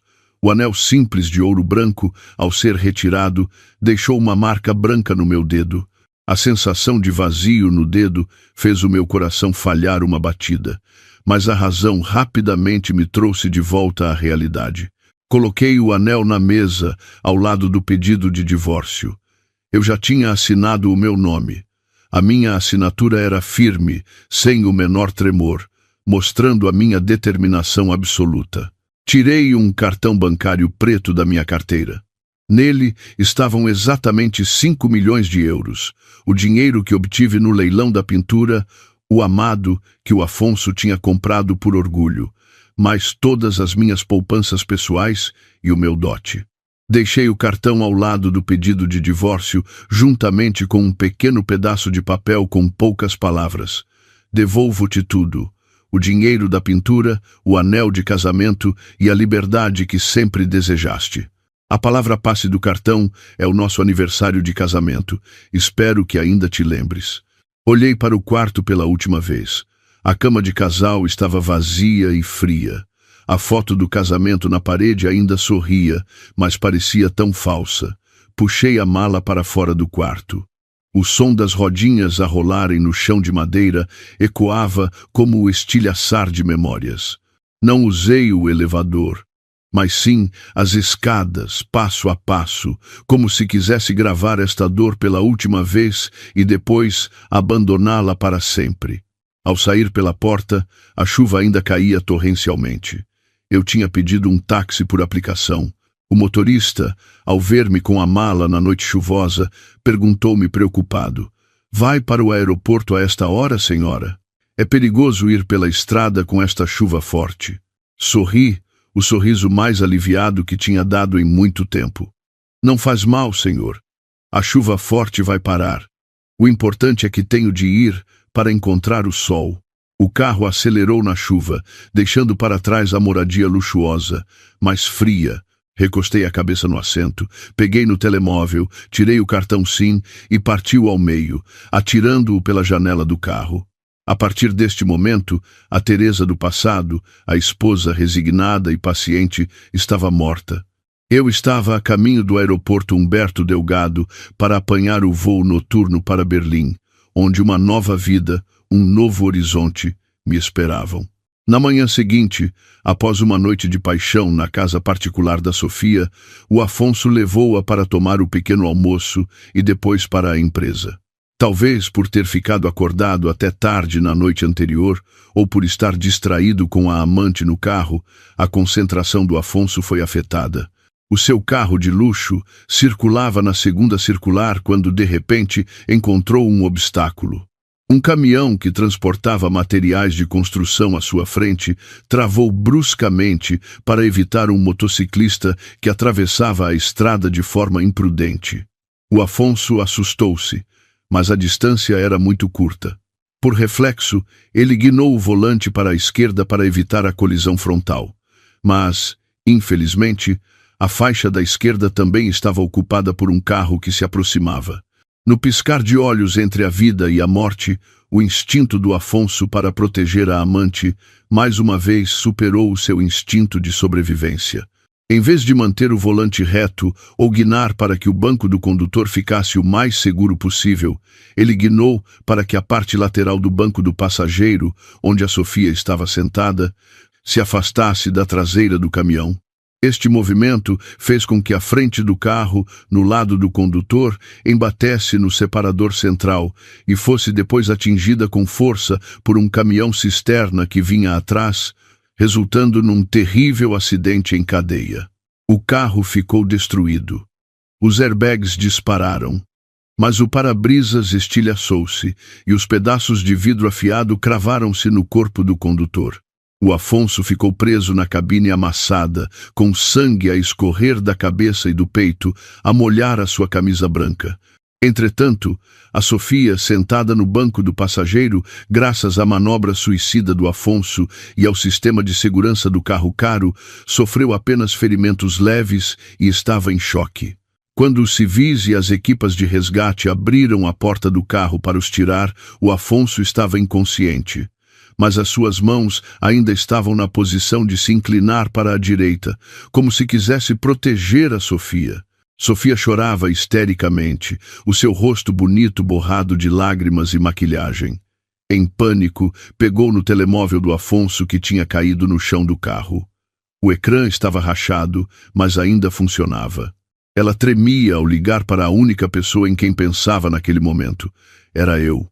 Ela ligou freneticamente, ligou em desespero, esperando que eu, a esposa legítima, viesse resolver aquela confusão como sempre. Mas a única resposta que ela obteve foi a voz fria da central telefônica. O número que ligou está, de momento, indisponível. Eu tinha desligado o telemóvel, partido o SIM, e estava num lugar muito longe, fora do alcance destas tragédias. Sofia, incapaz de ligar, ficou ainda mais aterrorizada. À sua volta, as sirenes das ambulâncias tocavam, as pessoas murmuravam, e o flash dos telemóveis dos curiosos piscava incessantemente, gravando a cena horrível de um caso extraconjugal que tinha acabado de ter um preço alto a pagar. Aterrei no aeroporto de Berlim numa tarde ventosa. O frio europeu era diferente do frio úmido de Lisboa. Era seco e cortante, mas deixava a minha mente estranhamente alerta. Fui para o apartamento que a empresa tinha alugado, arrumei as minhas coisas e só então instalei o novo cartão SIM para informar a minha mãe que estava bem. Assim que me liguei ao Wi-Fi, o meu telemóvel vibrou incessantemente. Uma avalanche de notificações de redes sociais e mensagens pendentes explodiu como fogo de artifício. Curiosa, abri o Facebook e a primeira coisa que vi no meu feed foi uma fotografia a ser partilhada a uma velocidade vertiginosa. Era a foto do local do acidente desta manhã. O foco estava no Afonso, o homem ensanguentado, ainda na posição de proteger a jovem sentada ao seu lado. O autor da publicação tinha adicionado uma legenda cheia de exclamações. Isto é amor na vida real. Entre a vida e a morte, o homem ainda usa o corpo para proteger a sua amada. Esperemos que ambos fiquem bem. É o amor verdadeiro. A foto rapidamente recebeu dezenas de milhares de likes e partilhas. A comunidade online, que não conhecia a verdade, competia em comentários de elogio. Quem me dera ter um amor assim? Este homem merece 10 pontos, amor que vence a morte. Ao ler aqueles comentários, não pude evitar rir em voz alta, um riso amargo que me fez chorar. Amor verdadeiro, história de amor na vida real. Se soubessem que aquele homem heróico era marido de outra mulher e que a rapariga protegida era a amante que tinha destruído um lar, continuariam a elogiá-los. Mas a verdade não podia ser escondida para sempre, especialmente na era digital. Apenas algumas horas após a foto se ter tornado viral, os detetives da internet encontraram rapidamente a identidade das vítimas. Uma conta anônima, provavelmente de um conhecido ou funcionário da empresa, comentou, expondo a verdade. Uau! Este é o Afonso, o diretor da empresa X. Ele é casado, tem uma esposa bonita e direita. E aquela rapariga é a assistente estagiária, Sofia. Isto é traição, é castigo. Que história de amor é esta? O vento mudou rapidamente. De elogios, os internautas passaram a insultos. As palavras mais duras foram atiradas ao Afonso e à Sofia. Adúlteros, merecido, a justiça divina, pena da esposa em casa. O caso rapidamente subiu ao topo das pesquisas, tornando-se o escândalo mais quente do dia. As ações da empresa do Afonso, que já estavam instáveis, caíram a pique. Assim que a sessão da tarde abriu, desceram descontroladamente. Sentada à janela, a ver as folhas amarelas a caírem nas ruas de Berlim, eu lia as notícias caóticas. Não senti satisfação, nem dor. Apenas senti que estava a haver uma tragicomédia de estranhos. Desliguei o telemóvel, pousando-o na mesa, e levantei-me para fazer um chá quente. Lá fora começava a nevar. Os flocos brancos caíam, cobrindo toda a sujidade do mundo. Em Portugal, a tempestade estava a levantar-se. Mas aqui, no meu pequeno apartamento, encontrei a primeira paz em 7 longos anos. Afonso acordou após mais de 20 horas em coma. A dor das feridas em todo o seu corpo trouxe-o de volta da morte. A luz branca e ofuscante do teto do hospital fê-lo semicerrar os olhos. A sua garganta estava seca e amarga. E o primeiro nome que saiu dos seus lábios rachados não foi o da amante que ele tinha arriscado a vida para salvar, mas o meu, Teresa. Mas a resposta ao seu chamamento não foi a mão suave e carinhosa, nem o copo de água quente, cuja temperatura era cuidadosamente verificada, como tinha sido durante os últimos 7 anos. Uma mão macia, mas trêmula, agarrou a dele, acompanhada por soluços lamentosos e emotivos. Afonso, acordaste, assustaste-me tanto. Sabes que chorei até secar as lágrimas? Afonso forçou-se a abrir os olhos. A imagem turva tornou-se gradualmente mais clara. À sua frente estava a Sofia, com os olhos inchados, o rosto borrado de maquilhagem. Ela vestia uma bata de paciente folgada e as suas mãos estavam apenas ligeiramente enfaixadas. A presença da Sofia, em vez de o comover, despertou nele uma vaga sensação de desilusão. Ele retirou a mão da dela com um gesto fraco, os olhos percorrendo o quarto VIP frio, procurando a figura familiar. Ele perguntou com a voz rouca: "Onde está a minha esposa? Onde está a Teresa? Por que é que ela não está aqui?" Sofia ficou atordoada. O soluço parou na sua garganta. Ela mordeu o lábio, o rosto ofendido e ressentido. "Acabaste de acordar e já estás a perguntar por ela." A Teresa não veio. Liguei-lhe 100 vezes desde o acidente, mas ela não atendeu. Mandei-lhe mensagem a dizer que estavas em perigo de vida, mas ela também não respondeu. Deve estar zangada contigo e abandonou-te. Uma sensação de inquietação começou a infiltrar-se na mente do Afonso, mais fria do que qualquer anestésico. Ele sabia que eu podia estar zangada, podia ser fria, mas nunca me tinha abandonado em momentos de doença ou de perigo de vida. Durante os últimos 7 anos, por mais que discutíssemos se ele espirrasse ou tossisse, eu ficava imediatamente preocupada. Ele tentou levantar-se. A dor das costelas partidas fê-lo gemer. Gritou para a Sofia: "Dá-me o telefone. Despacha-te."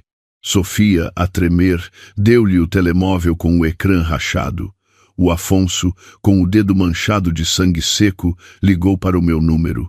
Em vez do som de chamada, ouviu a voz monótona e insensível da central telefônica a dizer que o número estava indisponível. Ligou para a mãe. Ela atendeu, chorando e ralhando, dizendo que também não conseguia falar comigo. Um medo inédito apoderou-se dele. Não era medo da morte, mas medo do meu silêncio. O meu silêncio agora era como o mar antes de um furacão, calmo, mas prenunciando a destruição. Ele começou a perceber que algo terrível tinha acontecido, algo que ele já não podia controlar.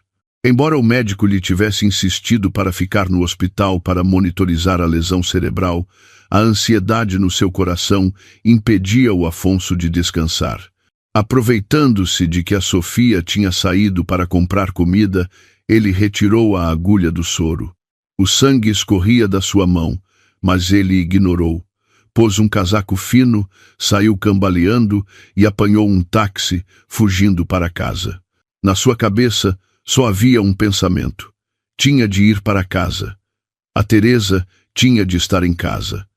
Talvez estivesse zangada e trancada no quarto, como de costume. O táxi parou em frente à moradia.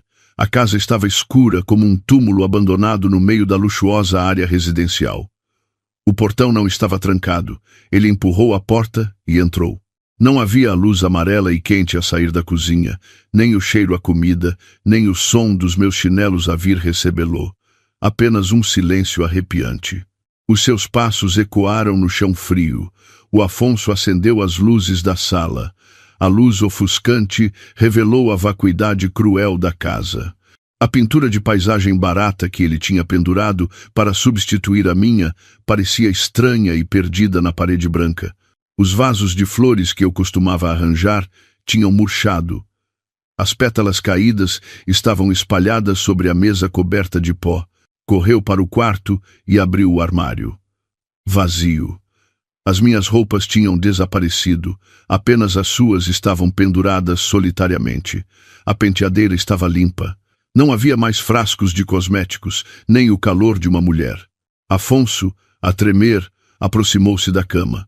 Na mesa de cabeceira, onde eu costumava deixar um copo de água quente para ele todas as noites, havia agora apenas um envelope branco e o cartão bancário preto. Ele pegou no envelope, a mão tremia tanto que quase o deixou cair. Dentro estava o pedido de divórcio, com a minha assinatura firme e uma breve carta manuscrita. Ele leu palavra por palavra, como se engolisse estilhaços de vidro afiados. Quando leres estas linhas, estarei num lugar muito distante. Devolvo-te tudo. Esta casa, a liberdade que desejaste, e os 5 milhões de euros da venda da pintura que compraste por orgulho. Acabamos aqui. Não me procures, porque a esposa chamada Teresa morreu no momento em que escolheste proteger outra pessoa. Afonso soltou um grito de dor, como um animal ferido. Amassou a carta na mão e atirou-a violentamente para o chão. Destruiu os móveis do quarto em fúria. Partiu o candeeiro de cabeceira, atirou os lençóis e almofadas. Não pode ser! Tu não podes abandonar-me! Teresa! O seu grito ecoou na casa vazia, ricocheteando nas 4 paredes frias e desaparecendo no nada. Ele caiu no chão, agarrando a cabeça. Pela primeira vez em muitos anos, o homem arrogante chorou como uma criança abandonada, sentindo a dor da perda quando já era demasiado tarde. Após o frenesim destrutivo, o Afonso sentou-se encolhido num canto do quarto, os olhos injetados. Recusava-se a aceitar o facto de eu ter partido. Com a teimosia de alguém habituado a ser servido, ele acreditava que eu estava apenas escondida a algures para o castigar, para o fazer arrepender-se, e que depois voltaria. Ele começou uma busca desesperada, vasculhando a lista telefônica, ligando para todos os meus conhecidos. Ligou para a minha mãe, na aldeia. Ela atendeu, a voz calma, mas fria até ao âmago. Para que me ligas? Não sei onde a minha filha está, e mesmo que soubesse, não diria a um genro ingrato como tu. De agora em diante, não incomodes mais esta velha. Ela desligou de imediato e bloqueou o seu número. Afonso ligou para a minha melhor amiga. Ela riu-se sarcasticamente ao telefone. Ora, tens a tua amante jovem e bonita a cuidar de ti, para que queres a Teresa? Ela foi viver a vida, larga-a. Ninguém lhe deu uma pista. Todos pareciam ter conspirado para o afastar da minha vida. Sem desistir, ele conduziu até ao meu estúdio de design, um lugar onde eu tinha investido toda a minha paixão. Mas ao chegar, a placa tinha sido mudada. Um homem estranho saiu para o atender. Quando o Afonso perguntou por mim, o homem respondeu surpreso. A Teresa? Ela transferiu-me este estúdio há mais de um mês. Todos os procedimentos foram concluídos. Ela disse que ia morar para o estrangeiro, sem data para voltar. O senhor é o marido e não sabia? A frase do novo proprietário foi como um golpe fatal no Afonso. Há mais de um mês. Aquela frase ecoava na sua cabeça. Afinal, eu tinha planeado deixá-lo há muito tempo. Enquanto ele estava ocupado com as festas com a amante, a vangloriar-se de me ter enganado, eu estava a arranjar tudo em silêncio, cortando todos os laços da forma mais limpa e cruel. Afonso cambaleou para fora do estúdio. O sol ofuscante atingiu o seu rosto, fazendo-o sentir tonturas. Olhou para as pessoas apressadas na rua, sentindo-se perdido e extremamente sozinho. O meu mundo tinha fechado a porta na sua cara, sem deixar uma fresta para ele entrar. Ele percebeu que eu não tinha partido por raiva, mas que o tinha apagado da minha vida de forma tão completa e radical como se apaga uma mancha na roupa. O meu desaparecimento não deixou apenas um buraco na casa, mas também causou o colapso de todo um sistema que o Afonso pensava ser sólido. Antes, todas as crises de comunicação, problemas legais ou estratégias de relações públicas da empresa eram silenciosamente aconselhadas e resolvidas por mim. O Afonso apenas aparecia na frente e colhia a glória. Agora, com o escândalo de traição, ele sentia o preço de perder o seu consultor mais eficaz. Quando o Afonso se arrastou para a empresa, um cenário de caos atingiu-o. Os telefones tocavam incessantemente e ninguém atendia. Os funcionários amontoavam-se a sussurrar. Os seus olhos não mostravam mais respeito, mas sim escrutínio e desprezo. O diretor comercial correu até ele, suado, e colocou uma pilha de documentos na mesa. Diretor Afonso, é grave. O parceiro japonês acabou de enviar um comunicado a cancelar o contrato de construção do novo empreendimento no Seixal. Disseram que a imagem do líder da empresa viola seriamente a ética, afetando a reputação do projeto. Estão dispostos a pagar a indemnização para cortar relações conosco. Antes que ele pudesse recuperar o fôlego, o chefe da contabilidade entrou apressadamente. Afonso. O banco ligou. Disseram que devido à queda das ações abaixo da margem permitida e aos recentes escândalos, vão apertar o limite de crédito e exigem que paguemos o empréstimo em atraso na próxima semana. Se não houver dinheiro, vão confiscar os bens hipotecados. Afonso desabou na cadeira, a cabeça a andar à roda. Números e ameaças dançavam à sua frente. Nesse momento, a Sofia abriu a porta e entrou. Ignorou completamente a atmosfera tensa na sala. Aproximou-se dele com um ar mimado, estendendo o telemóvel. Afonso, as esposas dos teus parceiros estão a atacar-me online. Tens de pedir ao departamento de comunicação para apagar os comentários e publicar uma declaração a dizer que nos amamos de verdade. Não aguento esta pressão, tens de me proteger. Afonso olhou para a Sofia, para o seu rosto bonito, mas vazio, sentiu um desgosto profundo. Numa altura tão crítica, em que a empresa estava à beira da falência e a sua carreira prestes a desabar, ela só se preocupava com a sua falsa honra. Ele lembrou-se de mim. Lembrou-se das vezes em que a empresa estava em dificuldades. Eu ficava acordada a noite toda com ele a rever documentos. Usava o meu dinheiro para fazer o capital girar e diplomaciava habilmente para resolver os problemas. A comparação fê-lo enlouquecer. Ele atirou o telemóvel da Sofia para o chão e rugiu. Cala-te! De que me serves? Pensei que te tinha tratado bem. Abandonei a minha esposa, arrisquei a minha vida para te salvar, e é assim que me apunhalas nas costas? Sofia ficou chocada. Era a primeira vez que o Afonso lhe gritava daquela forma. Começou a chorar e a reclamar que ele estava a mudar de ideias. Os seus soluços misturaram-se com o toque irritante do telefone, criando uma sinfonia caótica que anunciava o colapso irreversível de um império construído sobre fundações falsas. Enquanto o Afonso corria de um lado para o outro a tentar negociar com o banco, a Sofia não o ajudou nem o encorajou. Pelo contrário, ela acedeu secretamente ao seu computador pessoal. Com o título de assistente próxima, ela contornou facilmente a fraca segurança da empresa na altura. O seu objetivo não era salvar a empresa, mas sim o projeto de design do novo empreendimento no Seixal. O último ovo de ouro que o Afonso mantinha como segredo de negócios. Ela copiou secretamente todos os dados de licitação, a lista de clientes VIP e até os desenhos não publicados para uma pequena pendrive. Naquela noite, o Afonso voltou ao escritório às 2 horas da manhã para procurar documentos. A luz do escritório ainda estava acesa. Ele entrou na ponta dos pés, querendo surpreender a sua dedicada amante, mas a cena à sua frente paralisou-o. Sofia estava sentada ao computador, a trabalhar afincadamente, a falar ao telemóvel com alguém, a voz sedutora e calculista. Alô, Nuno, já tenho tudo, 3 milhões de euros. Transfere já para mim. Depois disto, vou para Singapura. Ficar com este velho acabado e falido ia matar-me. Afonso ficou pregado à porta, os seus ouvidos a zunir. Velho acabado, falido. Aquelas palavras tinham saído da boca da mulher que ainda ontem tinha jurado amá-lo mais do que a sua própria vida. A raiva irrompeu como um incêndio, consumindo o seu coração.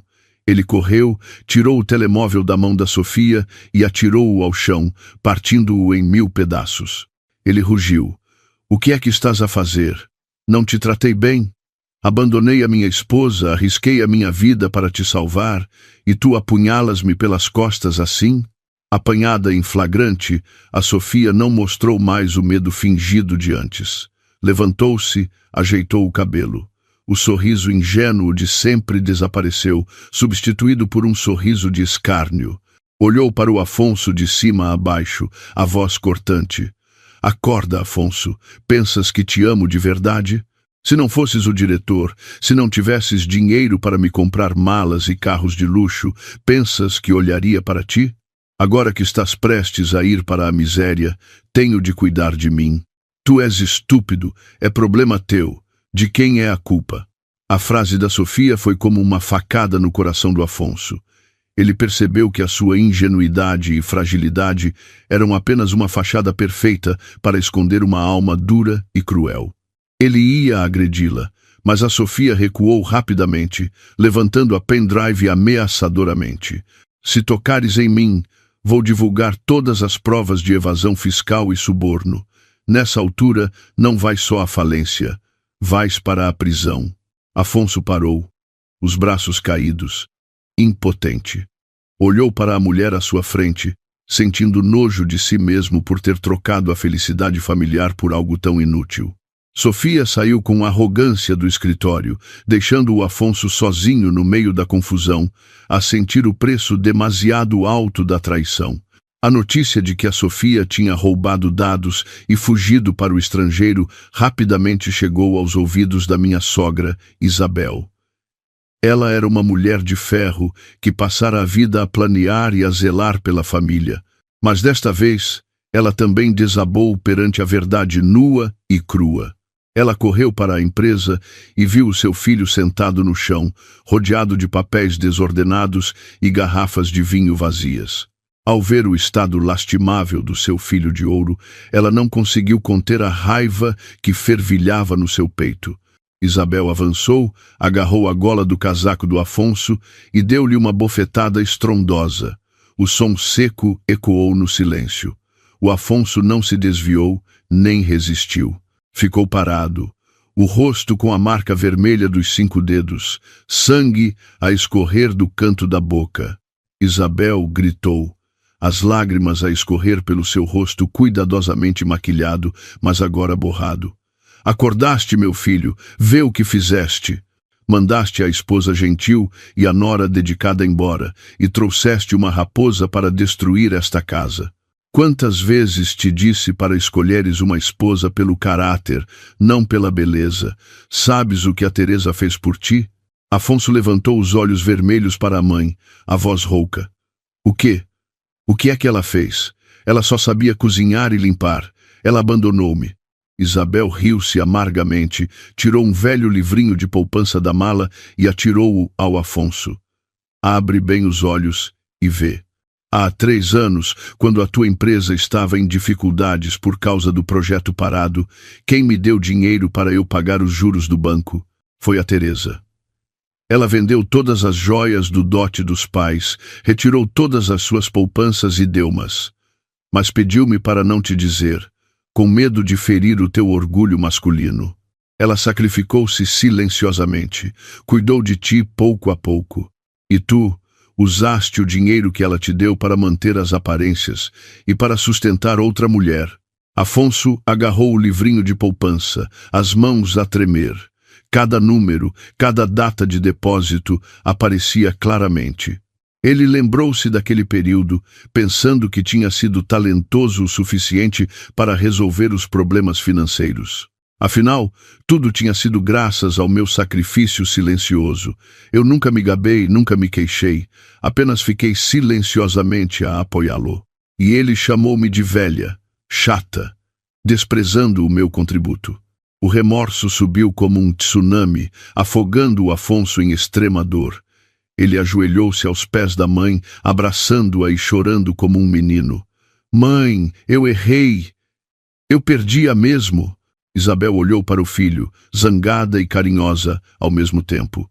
Sentou-se e abraçou a cabeça dele. A chorar também. A vida inteira a planear, a criticar a nora por não ter nascido numa família de posses. Agora, ela percebia que a coisa mais valiosa numa família não era o dinheiro, mas sim a sinceridade. Mas tudo era tarde demais. O leite tinha sido derramado.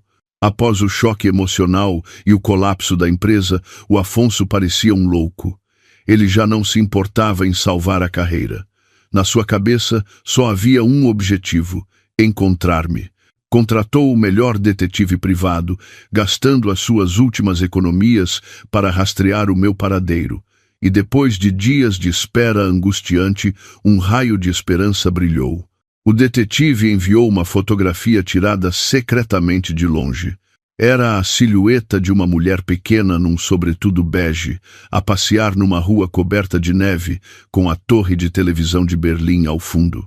Embora a foto estivesse desfocada, o Afonso reconheceu-me de imediato. A forma como andava, ligeiramente curvada, a maneira como usava o cachecol para cobrir o pescoço, era inconfundível. Ele segurou a foto, as mãos a tremer, acariciando o meu rosto. As lágrimas caíam no ecrã do telemóvel. Encontrei-te, finalmente encontrei-te, Teresa. Mas ir para Berlim para me procurar era um grande problema agora. Os bens do Afonso tinham sido congelados pelo banco. O dinheiro estava a esgotar-se. Olhou para a casa vazia. Os seus olhos fixaram-se no relógio Patek Philippe, no seu pulso, a prenda de aniversário de casamento que eu lhe tinha dado e no seu velho Mercedes na garagem. Sem hesitar, tirou o relógio e levou o carro para um estande de usados. O proprietário, um velho conhecido, olhou para o aspecto miserável do Afonso, com barba por fazer, e ficou constrangido. Ele baixou o preço do carro ao máximo, mas o Afonso não regateou. Precisava de dinheiro vivo imediatamente, ignorando o facto de estar a vender por tuta e meia os símbolos do seu sucesso. Com a pasta de dinheiro na mão, o Afonso correu para o balcão da companhia aérea, comprando o bilhete de avião mais cedo para Berlim. O médico assistente ligou, avisando que as suas costelas e lesões pulmonares ainda não estavam curadas. Viajar de avião por longas horas com a mudança de pressão poderia ser fatal, mas o Afonso ignorou tudo. Se não a encontrar, a minha vida não vale nada. Tenho de ir. Mesmo que tenha de rastejar até lá, tenho de a ver uma última vez, para lhe pedir perdão. Ele embarcou no avião com um corpo cheio de feridas e um coração a sangrar. O voo de mais de 10 horas foi uma tortura física, mas a dor física não era nada comparada com o medo no seu coração. Medo de que, ao me ver novamente, eu olhasse para ele como um estranho. Medo de que eu tivesse outra pessoa. Medo de que o seu pedido de desculpas nunca fosse aceite. Berlim recebeu o Afonso com uma tempestade de neve. O frio de 0 graus Celsius atravessou o seu casaco fino, penetrando nas suas feridas não curadas. Cada passo era doloroso, como picadas de agulha. Afonso segurava o papel com a morada que o detetive lhe tinha dado, vagueando pelas ruas desconhecidas, com a barreira do idioma e o ar perdido de um sem-abrigo. Finalmente, ele chegou ao edifício onde eu trabalhava. Era um prédio antigo, perto do rio Spree, aninhado num canto. Do outro lado da rua, ele esperava a tremer, os olhos fixos na porta de vidro giratória. O tempo passava devagar. A neve caía, cobrindo o seu cabelo e os ombros magros. À hora de fecho, a porta abriu-se e uma multidão saiu. E então ele viu-me. Eu saí, vestindo um casaco cor de creme, com um cachecol vermelho. O meu rosto estava corado e radiante, diferente da Teresa melancólica e abatida dos últimos dias em Portugal. Mas o que apertou o coração do Afonso não foi a minha mudança, mas sim o homem que estava a caminhar ao meu lado. Era o Nuno, o homem misterioso que tinha licitado 5 milhões de euros pela pintura. Nuno vestia um fato elegante, coberto por um casaco comprido preto, com um porte distinto e cativante. Ele segurava um guarda-chuva para me proteger da neve. O gesto era atencioso e natural, como se fosse um hábito antigo. Quando uma rajada de vento frio passou, estremeci ligeiramente. O Nuno parou de imediato, tirou o seu cachecol e colocou-o suavemente no meu pescoço, ajustando cuidadosamente a minha gola. Olhei para ele e sorri. Um sorriso caloroso e confiante que o Afonso não via há anos. Afonso ficou paralisado do outro lado da rua, as mãos a agarrarem as grades de ferro até sangrarem. Uma mistura de ciúme frenético e arrependimento extremo subiu ao seu peito. Ele queria correr, separar-me daquele homem, gritar que eu era a sua esposa, mas os seus pés pareciam feitos de chumbo.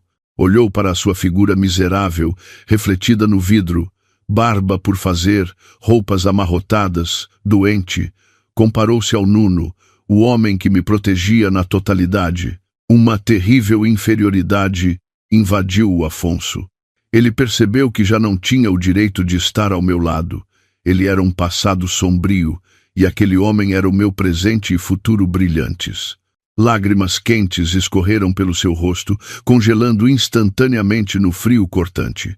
A presença do Nuno ao meu lado foi como atirar fogo à palha seca no coração do Afonso, queimando os últimos vestígios de razão do homem à beira do abismo.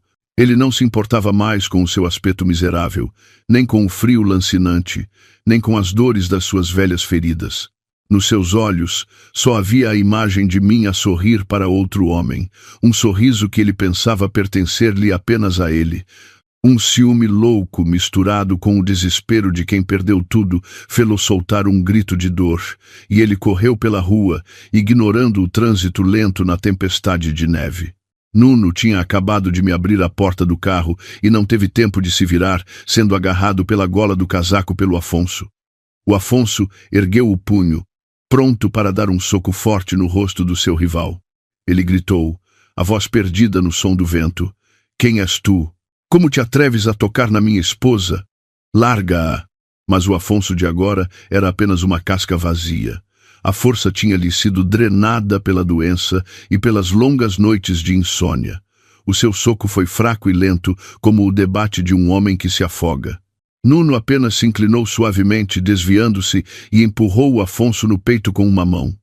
O empurrão não foi forte, mas o suficiente para o Afonso perder o equilíbrio e cair na neve fria.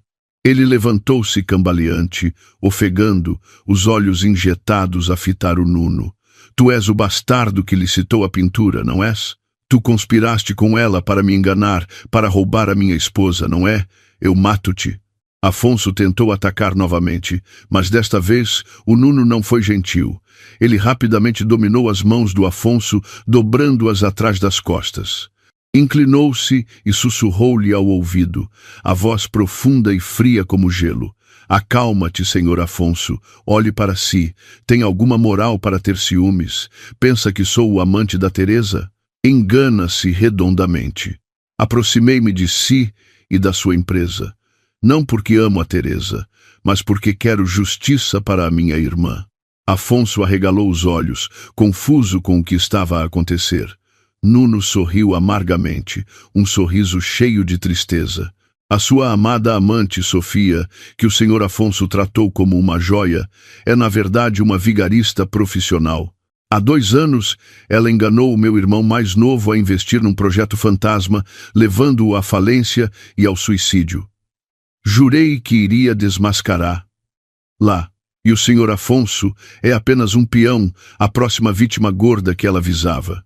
Colaborei com a Teresa porque temos um inimigo em comum e porque respeito a sua determinação. Não sou tão baixo como pensa.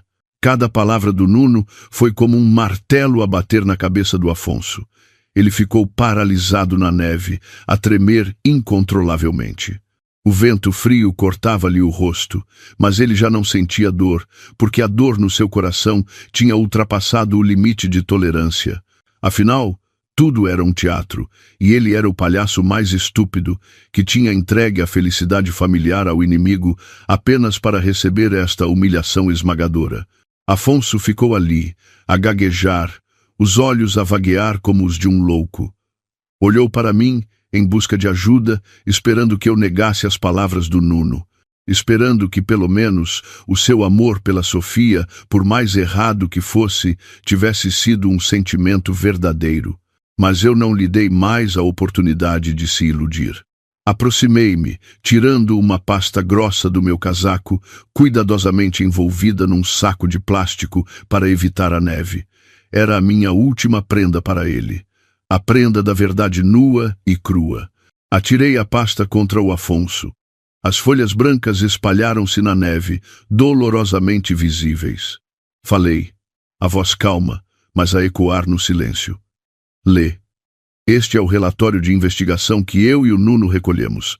Aquele acidente de carro no campo de golfe. Pensaste que foi coincidência? Pensaste que o esquilo foi um acaso? Não, Afonso. Estava tudo no guião da Sofia e dos seus cúmplices. Afonso pegou nas folhas a tremer.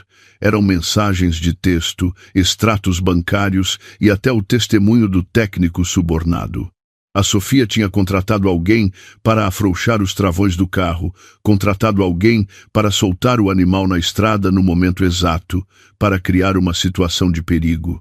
O objetivo dela era criar uma oportunidade de herói, salva a donzela, para o Afonso ficar mais obcecado e confiar nela cegamente, e para me eliminar a mim, a espinha na garganta, através de um acidente. Ela nunca te amou. Ela só precisava de um boneco obediente, de um caixa eletrônico e de um degrau para se apoderar dos teus bens. Arriscaste a tua vida para a proteger. Abandonaste a tua esposa para bater com a cabeça na rocha. Para quê? Para uma armadilha mortal que ela armou. Olhei diretamente para os olhos do Afonso. Cada palavra minha cortava a sua alma. Pensas que és um herói? Não. És uma vítima. És cúmplice na morte do nosso casamento e quase na minha morte. Afonso devorava as palavras. Os seus olhos arregalaram-se. A sua respiração tornou-se ofegante, quase a sufocar. A memória do momento em que abraçou a Sofia, do sorriso ingênuo dela, das promessas de amor, tudo se estilhaçou, transformando-se em cacos de vidro afiados que lhe rasgaram o coração. Ele lembrou-se do rosto triunfante da Sofia quando a pegou ao colo, deixando-me a mim numa poça de sangue. Afinal, ela estava a rir-se da sua estupidez. Meu Deus! Afonso levantou o rosto para o céu e gritou, um grito desolado que rasgou a noite de Berlim. Ajoelhou-se, abraçando a cabeça, amassando o cabelo que já tinha fios brancos. O arrependimento tardio veio como uma inundação, afogando-o em extrema dor. Ele percebeu que tinha trocado uma joia preciosa por uma pedra falsa, que tinha destruído o seu lar com as próprias mãos para correr para um ninho de víboras. Esta verdade era mais cruel do que a morte. A tempestade de neve parecia ter acalmado, mas o frio penetrava cada vez mais nos ossos. O Afonso estava ajoelhado na neve branca, os joelhos dormentes, mas ele não se atrevia a levantar-se. Levantou os seus olhos inchados e injetados para mim. Não havia mais a arrogância de um diretor executivo, apenas a figura de um homem derrotado e miserável. Ele rastejou na neve em direção a mim, estendendo a mão trêmula para agarrar a barra do meu casaco, mas recuou, com medo de sujar a roupa imaculada. Teresa, eu errei. Eu errei a sério. A voz do Afonso estava quebrada, misturada com soluços. Eu sou um bastardo. Eu sou um estúpido. Eu mereço morrer. Mas por favor, perdoa-me desta vez. Perdi tudo. Não me resta nada. Só me restas tu. Eu vou recomeçar. Vou trabalhar, vou ser estivador. Faço o que for preciso para te compensar. Voltamos para casa, Teresa. Voltamos para Portugal e recomeçamos. Sim, ao ver o homem que tinha sido a minha juventude, a ajoelhar-se, a implorar, senti uma emoção complexa. Não era satisfação nem pena, mas um vazio estranho. Pensei que ficaria feliz ao vê-lo pagar, mas agora, à frente dele, só sentia cansaço. Amor, ódio, dor, tudo parecia ter sido desgastado pelo tempo e pela distância, restando apenas as cinzas frias. Recuei um passo, mantendo a distância. Olhei para baixo, o meu olhar calmo como um lago sem ondas. Afonso, levanta-te. Não te atormentes mais. Por que pedes perdão? Para aliviar a tua consciência? Mas a cicatriz na minha testa, a cicatriz no meu coração podem ser curadas com algumas palavras de desculpa? Tu sabes que não podem. Afonso chorou, o rosto escorrendo lágrimas e ranho. Mas eu ainda te amo. Eu amo-te mesmo, Teresa. Não me deixes, não me transformes num estranho. Eu sorri, um sorriso leve como um floco de neve a cair. Sabes, a morte de um casamento não é causada por um terceiro, mas sim pela desilusão que transborda o copo. Quando escolheste protegê-la e abandonaste-me, o amor em mim morreu. Já não te odeio, porque odiar significa que ainda me importo, que ainda sinto. Agora para mim és apenas um velho conhecido, um estranho que partilhou um trecho da minha vida. E se és um estranho, não há nada para perdoar ou não perdoar. A minha palavra estranho foi a última facada que cortou o fio de esperança do Afonso. Ele ficou paralisado, os olhos arregalados, a olhar para mim incrédulo. Ele preferia que eu o repreendesse, o batesse, até o humilhasse, do que esta indiferença fria. A minha apatia era a sua sentença de prisão perpétua mais cruel.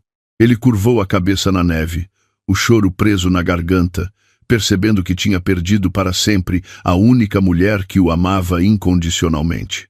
Tirei da minha mala o pedido de divórcio que eu tinha preparado em Portugal. O documento que ele tinha rasgado na sua fúria. Eu tinha-o reimpresso perfeitamente liso. Coloquei-o à frente do Afonso, ao lado de uma caneta. O vento frio fazia o papel vibrar, mas o Afonso permaneceu imóvel, como uma estátua de pedra. Ele olhou para o papel, para as palavras divórcio, sentindo-se como se estivesse a olhar para o seu próprio obituário. Assina, Afonso, assina para me libertares e para te libertares a ti mesmo. Mantém o último vestígio de dignidade de um homem. A minha voz era suave, mas firme, não permitindo hesitação. Afonso agarrou a caneta a tremer. A sua mão estava dormente de frio e de medo. Olhou para mim uma última vez, os olhos cheios de súplica desesperada. Mas a única resposta foi o meu olhar resoluto. Ele percebeu que tudo tinha acabado. Não havia volta. Não havia oportunidade para corrigir. Ele mordeu o lábio até sangrar, pegou na caneta, e a sua assinatura trêmula e desajeitada apareceu no papel branco. No momento em que a ponta da caneta se afastou do papel, ouvi o seu suspiro doloroso, como se ele tivesse acabado de desligar o seu próprio suporte de vida. Baixei-me e apanhei o documento, verifiquei a assinatura e guardei-o cuidadosamente na mala. Não me despedi, nem lhe desejei felicidade, pois essas frases vazias eram agora supérfluas. Virei-me e caminhei em direção ao Nuno, que me esperava ao lado do carro. O Nuno abriu-me a porta. O seu olhar era caloroso e confiante. Entrei no carro. O calor do aquecimento envolveu o meu corpo, afastando o frio cortante do inverno de Berlim. O carro arrancou lentamente, deixando para trás o homem que estava a desmoronar-se na neve branca. Pelo espelho retrovisor, viu Afonso ainda ajoelhado, solitário e pequeno, gradualmente engolido pela espessa camada de neve. Ele tinha perdido tudo: família, carreira, dinheiro e amor. Era o preço a pagar. Recostei a cabeça no vidro, a olhar para os flocos de neve a dançar lá fora. Estranhamente, não estava triste, nem alegre. Apenas senti um alívio leve, uma paz estranha que eu nunca tinha sentido durante os últimos 7 anos. O caminho à frente era longo, e podia haver mais obstáculos, mas eu sabia que não estava mais sozinha. Virei-me para o Nuno. Ele estava concentrado na condução, mas a sua mão direita moveu-se suavemente para agarrar a minha, apertando-a de leve. Um aperto de mão silencioso, mas que continha 1000 promessas. Fechei os olhos. Os meus lábios curvaram-se num sorriso suave. A tempestade tinha passado, e amanhã o sol certamente voltaria a brilhar. A minha vida estava apenas a começar.